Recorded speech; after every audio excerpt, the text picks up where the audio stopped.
અષાઢી અમાસ એટલે દિવાસો। હિન્દુ ધર્મમાં દિવાસાથી તહેવારોની શરૂઆત થાય છે। ત્યારે વલસાડ જિલ્લાના ધરમપુરમાં આદિવાસી સમાજ દ્વારા દિવાસાની એક અનોખી રીતે ઉજવણી કરવામાં આવે છે।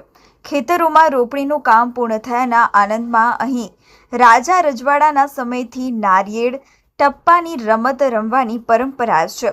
આધુનિક યુગમાં પણ આદિવાસી સમાજે પોતાની આ ભાતીગળ સંસ્કૃતિને કેવી રીતે જીવંત રાખી છે, આવવું જોઈએ। આધુનિક યુગ ભલે ગમે તેટલો આગળ વધી ગયો હોય, પરંતુ વલસાડ જિલ્લાનો આદિવાસી સમાજ આજે પણ પોતાની પ્રાચીન સંસ્કૃતિ અને પરંપરા સાથે જોડાયેલો છે। અષાઢી મહિનાના અંતિમ દિવસે એટલે કે દિવાસાના પર્વે ધરમપુર તાલુકામાં આદિવાસી સમાજ દ્વારા પરંપરાગત નારિયેળ ટપ્પા દાવનો રમતોત્સવ ઉજવવામાં આવે છે। ખેતરોમાં વરસાદી વાતાવરણ વચ્ચે રોપણીનું કામ પૂર્ણ કર્યાના ઉમંગમાં આદિવાસી ભૈરવો એકઠા થાય છે અને આ રમત રમીને જીવનમાં નવા રંગો ભરે છે। ધરમપુરના સમડી ચોક ખાતે ટપ્પા યુદ્ધ જોવા લોકો મોટી સંખ્યામાં ઉમટી પડે છે। ધરમપુરમાં રાજા રજવાડાના સમયથી ચાલી આવતી આ રમતમાં બે લોકો ભાગ લે છે। એક વ્યક્તિ પોતાનું નારિયેળ હાથમાં મજબૂત પકડી રાખે છે અને બીજો વ્યક્તિ પોતાના નારિયેળ વડે સામેવાળાના નારિયેળ પર ફટકો મારે છે। જેનું નારિયેળ ફૂટી જાય તે હારી જાય છે અને તેણે પોતાનું નારિયેળ વિજેતાને આપી દેવું પડે છે। આસપાસ ઉભેલા લોકો બંને પક્ષોનો ઉત્સાહ વધારે છે। આદિકાળથી નારિયેળને પવિત્ર માનવામાં આવે છે, જેથી રમત પહેલા ધરતી માતાને નારિયેળનું પાણી અર્પણ કરવામાં આવે છે અને તૂટેલા નારિયેળને પ્રસાદી તરીકે વહેંચવામાં આવે છે। આ માત્ર એક રમત નથી, પરંતુ સમાજને એકતાના તાંતણે બાંધવાનો ઉત્સવ છે। ધરમપુર અને આસપાસના વિસ્તારોમાંથી લોકો સ્વયંભૂ અહીં આવે છે, એકબીજાને મળે છે અને ભાઈચારાનો સંદેશ આપે છે। દિવાસા સાથે શરૂ થતો આ તહેવારનો સિલસિલો દિવાળી અને દીવદિવાળી સુધી ચાલે છે।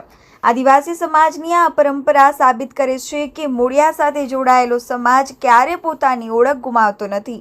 નારિયેળ ટપ્પાની આ રમત માત્ર હાર જીતનો ખેલ નથી, પરંતુ પ્રકૃતિ, શ્રમ અને આત્મીયતાનો અદ્ભુત સંગમ છે। નામ ડૉક્ટર હેમંત પટેલ છે। મારું વતન થલદરા ગામ છે। આજનો દિવસ દિવાસાનો દિવસ એટલે કે ધરમપુર અને ધરમપુરની આજુબાજુ વસતા તમામ અમારા આદિવાસી સમાજનો ઉત્સવનો દિવસ તરીકે મનાવવામાં આવે છે। ખાસ કરીને અષાઢ મહિનાના અંતિમ દિવસ એટલે કે અષાઢી અમાસ, એના દિવસે દિવાસાને ઉત્સવપૂર્ણ અને આનંદપૂર્વક ઉજવવામાં આવે છે। એના મુખ્ય કારણ છે કે અષાઢ સુધીમાં, અષાઢના અમાસ સુધીમાં, દિવાસાના દિવસ સુધીમાં જેટલા પણ આદિવાસી સમાજના તમામ ખેડૂતો, એમાં કોઈ પણ સમાજ હોય, ધોળિયા સમાજ, કોકણા સમાજ, વારલી સમાજ, હળપતિ કે નાયકા સમાજ, તમામની ખેતીના અનાજની રોપણીની પ્રક્રિયા પૂર્ણ થાય છે અને પૂરી થવાના હેતુથી આનંદ અને ઉત્સવ મનાવે છે। અને ઉત્સવ મનાવવાના અલગ અલગ રીતિ રિવાજો પરંપરાગત ચાલતા આવેલા છે। એમાં પણ ખાસ કરીને ગામડામાં જોઈએ તો ઢીંગલા ઢીંગલીને સજાવટ કરીને એને જમાડીને પછી નદીમાં તરતા મૂકે છે, વાદ્યો સાથે લગ્ન ગીત ગાતા ગાતા એ રીતે ઉત્સવ મનાવે છે। એ જ રીતે ધરમપુરમાં ખાસ કરીને આ સમડી ચોકમાં પારંપરિક ટપ્પા દાવ, નારિયેળના ટપ્પા, એમાં નારિયેળને એક હાથે પકડે છે, બંને હાથે પકડે છે અને બીજા વ્યક્તિ એમના પર પ્રહાર કરે છે। જેમનું નારિયેળ તૂટે છે એ સામેવાળા વ્યક્તિને આપે છે વિજેતા સ્વરૂપે, અને એ રીતે ઉત્સવ મનાવવામાં આવે છે, જે પરંપરાગત ચાલતો આવેલો ઉત્સવ છે।